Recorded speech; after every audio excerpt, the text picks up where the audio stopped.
Jumbo. You should find this sheet. You're not going to fill in all the elements in the periodic table.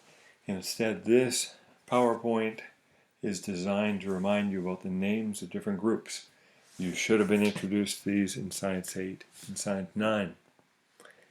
You should also know the difference between group number and period number.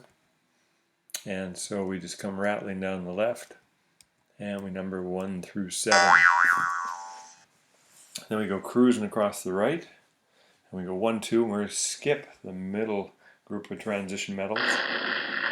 And we're going to do 3, 4, 5, 6, 7 right there, and an 8 on the far right column. Group 1, these are the alkali metals. You should label that. They do not include hydrogen. Right next door are the alkaline earth metals. Alkaline means basic, which is the opposite of acidic. And that's something we talk about in terms of these beasties when we get to Chemistry 12.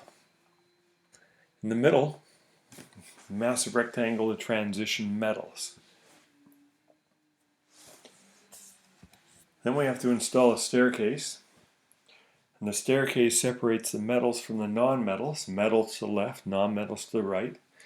Things called semi-metals or metalloids live right along the staircase.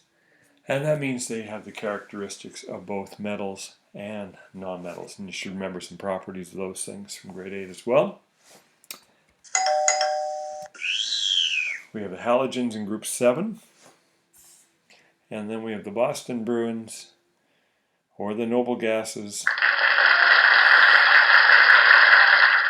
in group 8, and up till around 1963 or so they were known as the inert gases because they didn't react, and then a gentleman at UBC forced one to react and they changed the name to noble gases.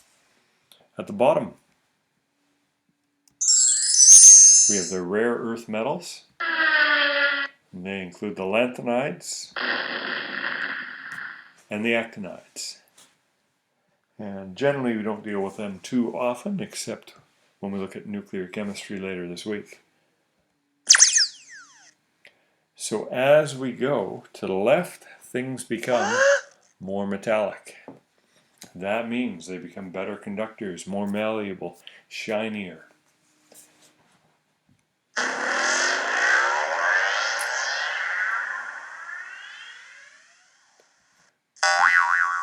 And metallic properties increase down the group as well.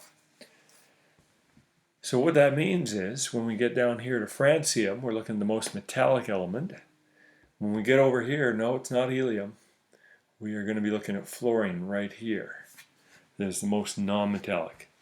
The noble gases are not considered to be metallic or non-metallic. They are inert, non-reactive beasties. And hydrogen is not part of the alkali metals because it can act as a metal, and it can also act as a non-metal. So if you look at your other periodic table, it'll show hydrogen on both sides. So that's all stuff that you should remember.